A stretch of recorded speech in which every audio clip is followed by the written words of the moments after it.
Bienvenidos a Divernumis, una vez más. En el día de hoy me gustaría hablaros de una especie como de coloquio, pseudo coloquio, yo diría más bien, que trataba sobre temas del patrimonio, ¿de acuerdo?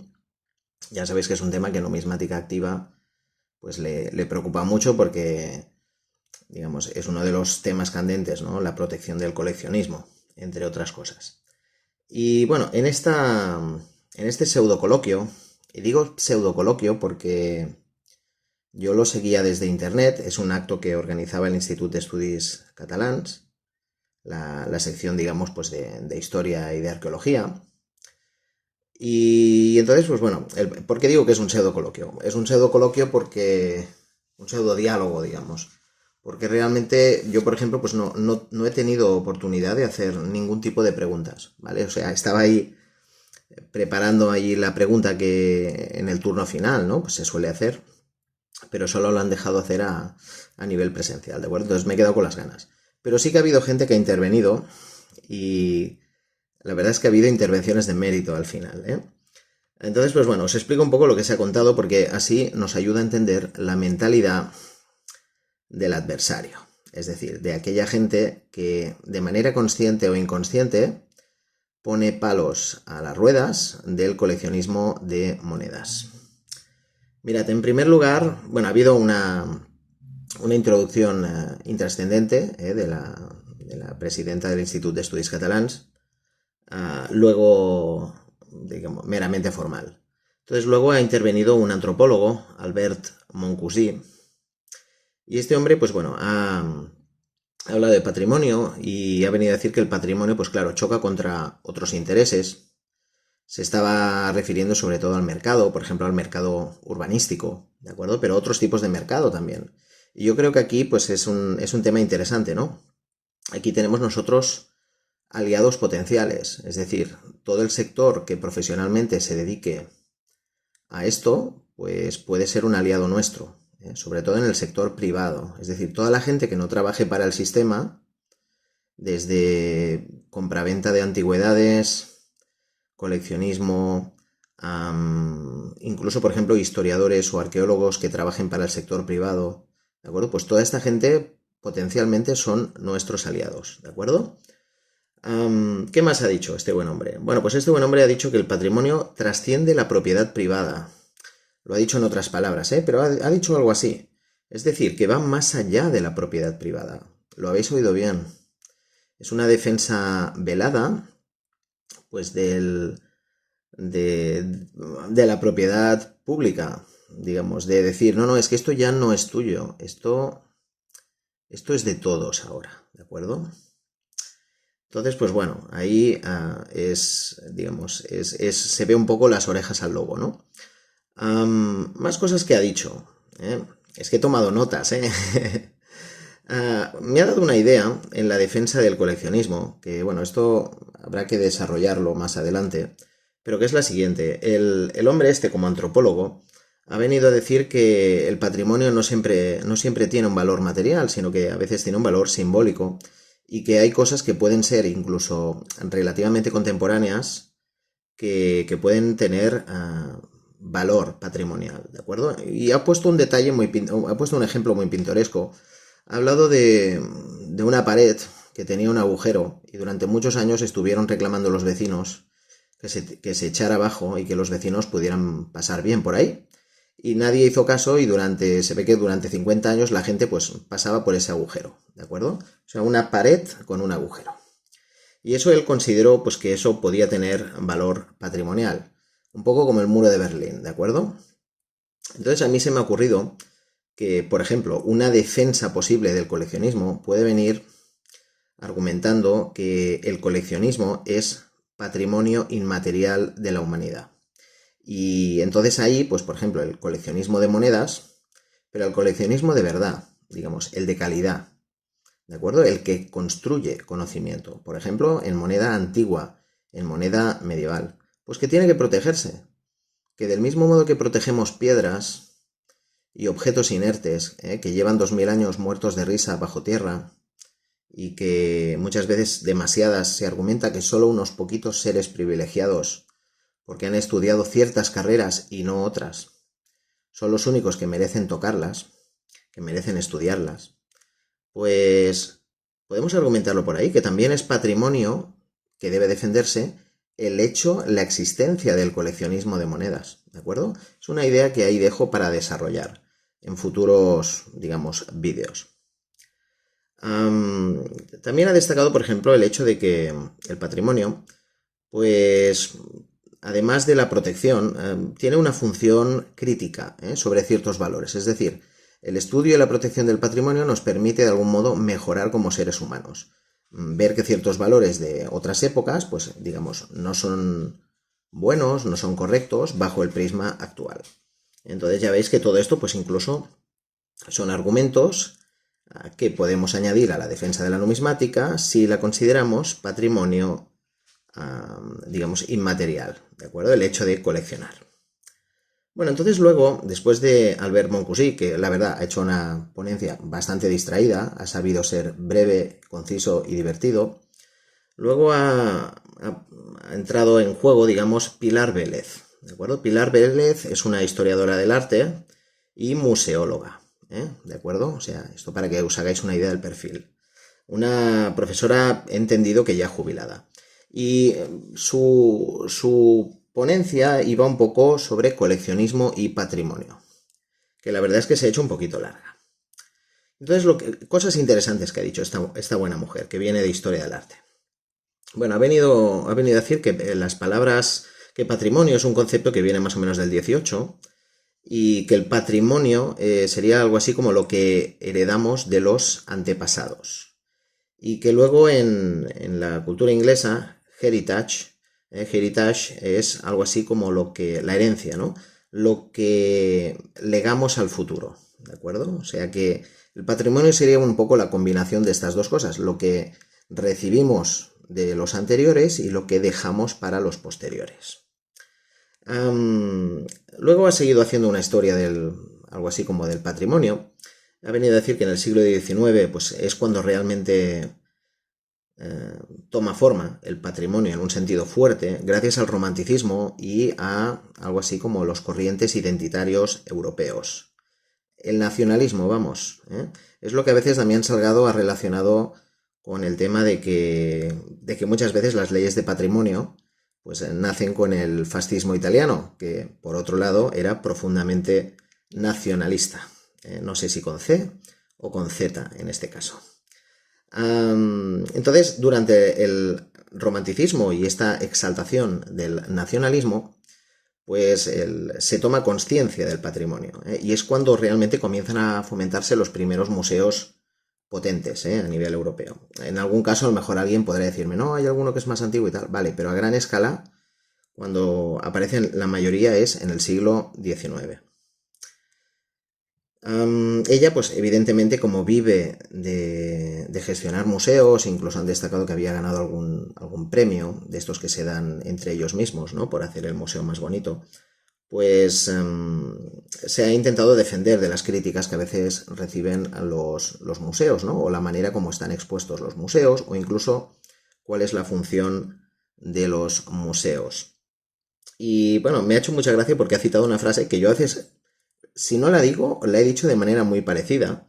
No creo que sean seguidores de Divernumis, pero bueno, es curioso, ¿no? Cómo el inconsciente colectivo a veces conecta. Y es la de los museos son un cementerio. Yo esto lo he dicho alguna vez, he hablado de catacumbas, ¿no? Bueno, es que las piezas que nos exponen están ahí en las catacumbas.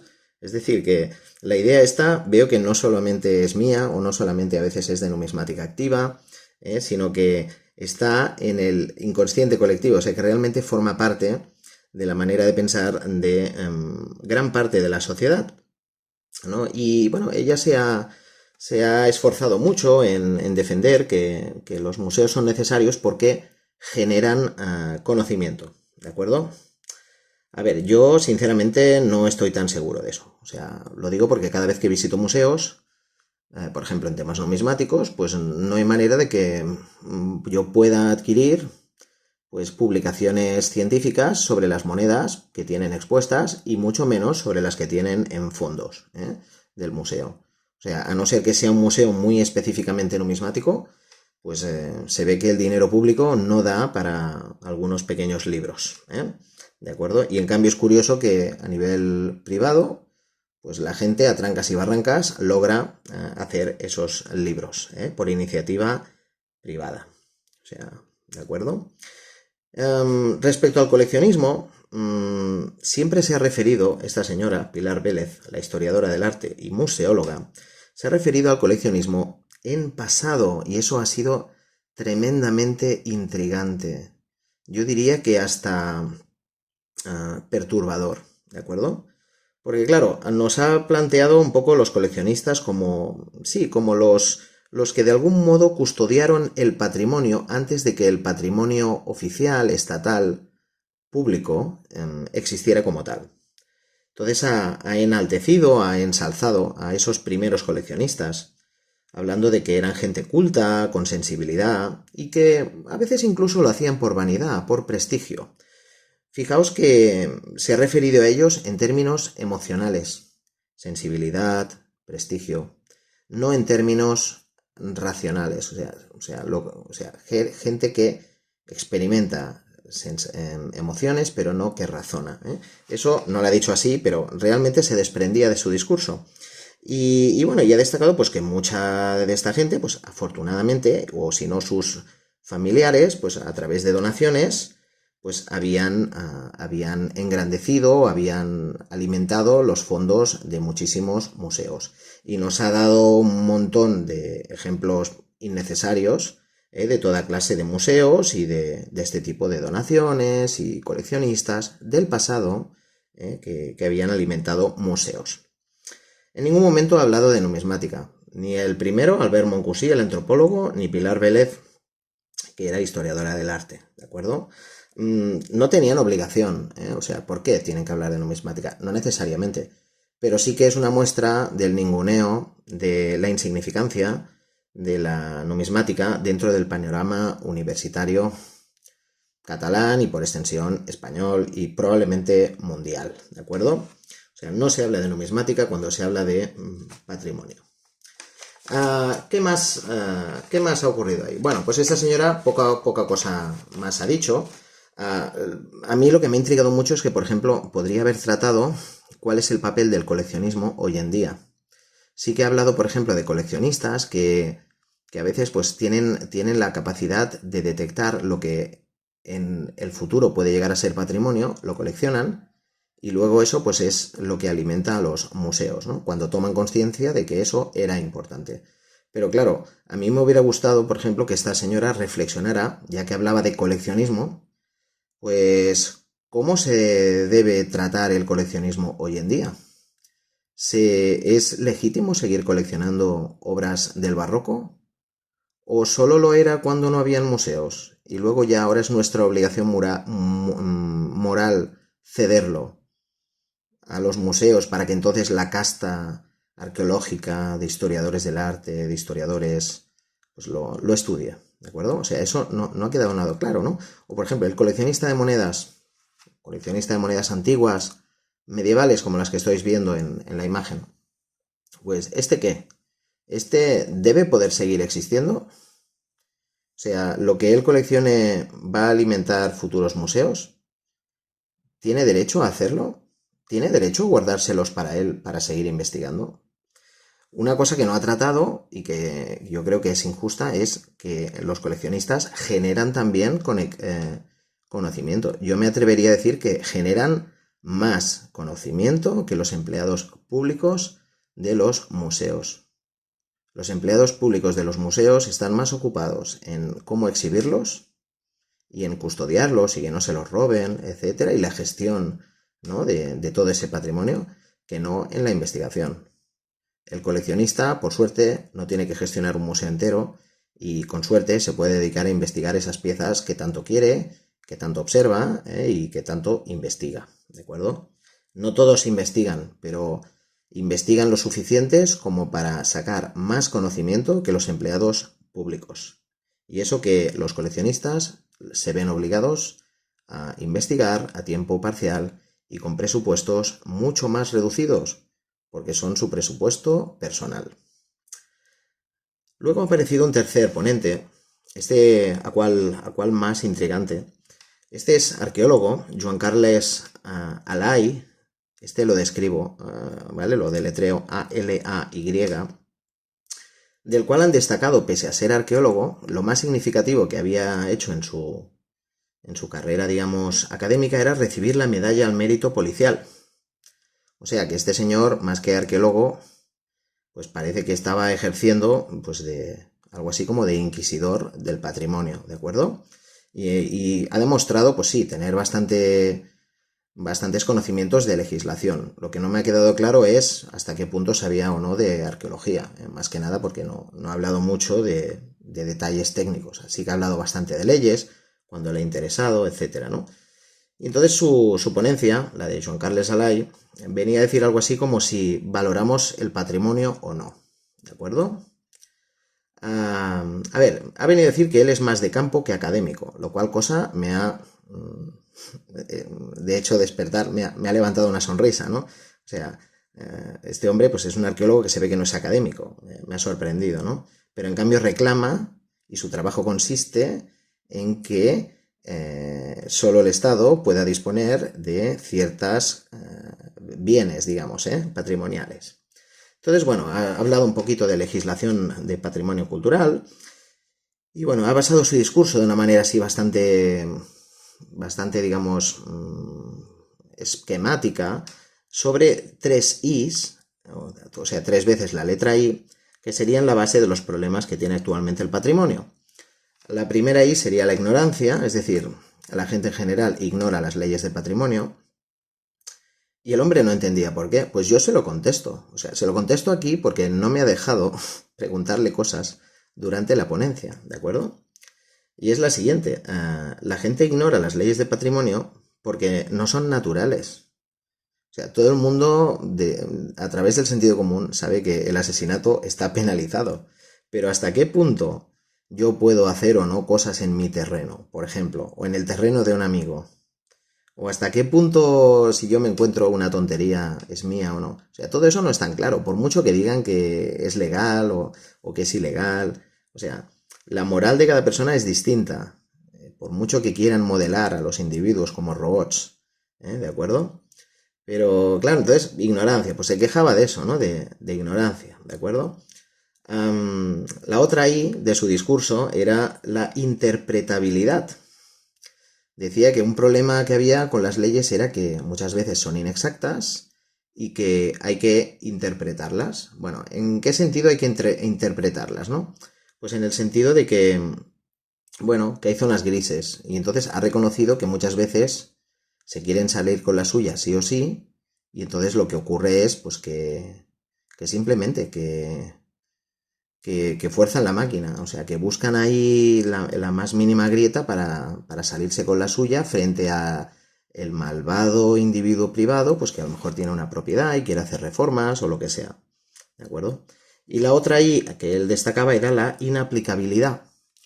La inaplicabilidad sería pues que la ley es tan ambiciosa que en el fondo nadie la respeta o que no se puede defender, porque claro, digamos es como poner vallas al campo, ¿no? O sea, es tan grande que no se puede vigilar a la población como si fuera el gran hermano de 1984, la novela de George Orwell. ¿De acuerdo? Entonces él ha explicado distintos casos, sobre todo urbanísticos, en los que, bueno, se veía como los ingenieros y arquitectos pues tienen 30.000 triquiñuelas para salirse con la suya y acabar pues ejecutando las obras pese a que haya yacimientos arqueológicos, ¿de acuerdo? Ha insistido mucho en concienciar a la población, incluso yo diría que se ha atrevido a cuestionar el sistema educativo y a decir que no se destina suficiente dinero. Ha rajado mucho de los políticos que están por encima de él y luego ha utilizado algunos eufemismos cultos en plan arqueofurtivos. Se ve que ahora los piteros o los detectoristas pues ahora la palabra que utiliza este hombre es arqueofurtivos. Es decir, gente que hacen de arqueólogo pero furtivo. Incluso ha comentado un caso bastante curioso, ¿no? Y lo ha destacado, que ha hablado de un profesor de instituto que había sido detenido en Tortosa por expolio, ¿de acuerdo? Y lo ha ligado con el tema de, imaginaos, si es profesor, y este hombre es el que enseña valores a los hijos y tal, y no sé qué. Bueno, se hacía un poco el ofendido, ¿de acuerdo? Entonces, pues bueno, lo que venía a decir era eso. En algunos momentos sí que ha reconocido que, claro, si al final se protege todo tanto, tendremos tanto patrimonio que quedaremos desbordados y que realmente pues que no se podrá llevar una vida normal, o sea, no se podrá hacer nada porque todo será un yacimiento, ¿no? Eso es una de las paradojas de este tipo de políticas. Y entonces, bueno, ahí ha acabado la intervención. Entonces, en el turno de preguntas, de réplicas, pues presencialmente estaba el doctor Sanahuja, que ya sabéis que es uno de los mejores numismáticos del país. Y bueno, y entonces ha hecho una intervención que a mí pues me gustaría poner en valor porque ha sido muy valiente, perteneciendo él como pertenece al mundo académico, pues está muy bien que alguien defienda la numismática, que se moje y que diga las cosas como son. Y bueno, ¿qué ha dicho Xavier Sanahuja? Pues bueno, primero les ha dicho quién era. Soy doctor, he publicado mucho, he estado muchos años aquí en el Institut d'Estudis Catalans, en la sección, ¿no?, en la Sociedad Catalana de Estudios Numismáticos. O sea, todo eso para que tuvieran claro que, a ver, que no se lo dice cualquiera. Y más que nada para que le respetaran mínimamente, ¿de acuerdo? Y entonces, bueno, él ha comentado pues que que se ha llevado una gran decepción con la ponencia de estos señores, porque apenas se ha hablado de leyes. Y en opinión de Sanahuja, la gran cuestión cuando se habla de patrimonio es si la ley es adecuada o no, y no tanto darle vueltas a qué es el patrimonio y todo esto, ¿de acuerdo? Y él, pues bueno, lo que ha dicho es, lo que tendría que plantearse de manera seria es el Treasure Act, esa ley que hay en el Reino Unido, según la cual, si tú encuentras algo, pues el Estado lo examina y si cree que no es algo excepcional, te lo quedas. Y que esas leyes son mucho mejores que las que tenemos aquí, que generan inseguridad jurídica y hacen que la gente, por miedo a represalias, a ser exhibidos como delincuentes ante todos los medios, pues que no reporten lo que han encontrado, ¿no? O sea, lamentablemente es una situación que tenemos. La gente que encuentra cosas, pues muchas veces no lo dice porque tiene miedo de que en vez de felicitarle, pues le traten como alguien que está actuando mal, ¿de acuerdo? Y no se le recompense, ¿eh? Otra cosa que también ha criticado Xavier Sanahuja, digamos, a todas estas intervenciones, es que, claro, no se ha contado con la Societat Catalana de Estudis Numismàtics, o al menos no había nadie allí, pues, digamos, defendiendo otras posiciones, ¿de acuerdo? Bueno, entonces, ¿qué ha ocurrido? Bueno, lo que ha ocurrido es que básicamente bueno, no le han dejado hablar mucho, esa es la cruda realidad, ¿de acuerdo? El Joan Carles Alay, digamos el inquisidor arqueológico, pues le ha venido a decir que, claro, las leyes estas del Treasure Act son leyes inglesas, pertenecen a una tradición del derecho muy distinta a la nuestra, que es el derecho romano, y se ha quedado tan ancho, no salía de ahí, la ley es la ley. Pero en cambio, en otros momentos de su discurso no había tenido ningún reparo en decir, por ejemplo, que para proteger ciertos edificios habían estado buscando en leyes belgas cómo proteger mejor los castillos.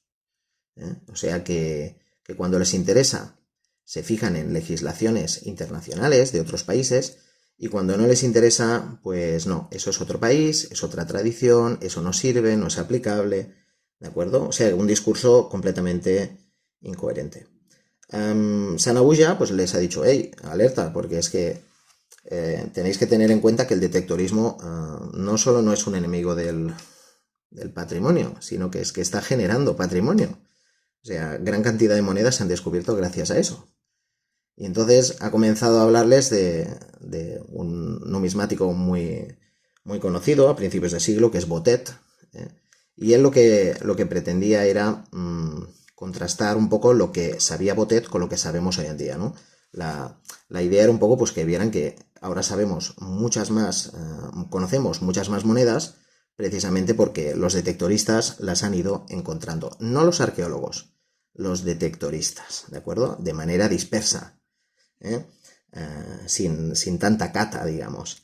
Pero bueno, ¿qué ha ocurrido? Pues que cuando ha mencionado a Botet, bueno, ustedes saben quién es Botet, y va a empezar a decir todo eso, y le han dicho, no, es que ahora lo siento, pero usted no es un ponente y tal, esto ya habrá algún otro día que a lo mejor hablaremos más de legislación y tal. Total, que no le han dejado, no le han dejado, digamos, seguir hablando, o sea, comentar este aspecto, ¿de acuerdo? A mí me ha recordado un poco cuando Galileo Galilei, con el telescopio en la mano, les estaba enseñando a todos los capitostes del Vaticano que la Tierra se movía alrededor del Sol, y les decía, pero es que lo único que tenéis que hacer es mirar por el telescopio. O sea, él les quería mostrar ese ejemplo práctico, ¿no? Y igual que los cardenales no quisieron mirar por el telescopio, pues esta gente, y repito sus nombres para que queden muy claros en la ignominia, ¿de acuerdo? O sea, Albert Moncusí, Pilar Vélez, Joan Carles Alay, pues no han tenido ningún interés, y la presidenta del Institut d'Estudis Catalans, pues no han tenido ningún interés en escuchar eso. Ignoro si luego después, en off, pues el tema lo han tratado, ¿de acuerdo? Pero el público en general, pues nos hemos quedado con las ganas de saber si eso se ha llegado a hablar o no, ¿de acuerdo? Y volvemos a uno de los puntos que destacaba precisamente el inquisidor arqueológico, Joan Carles Alay, la ignorancia. Y es que realmente ellos, precisamente ellos, son los ignorantes.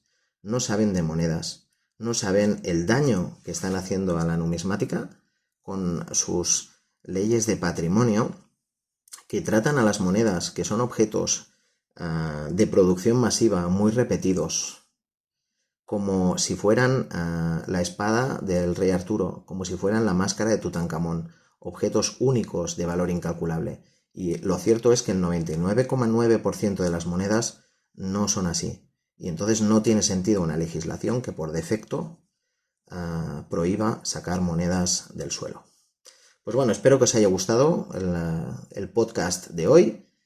Y nada, pues espero vuestros comentarios, ¿de acuerdo? Creo que merecía la pena pues conocer un poco lo que piensan los adversarios, digamos, del lobby arqueológico e histórico también un poco, y ver pues cómo hay también en el sector de la historia gente como Sanahuja, que claro, al ser numismáticos, al ser coleccionistas, saben lo que ocurre y defienden el lado correcto de la situación. Hasta la próxima.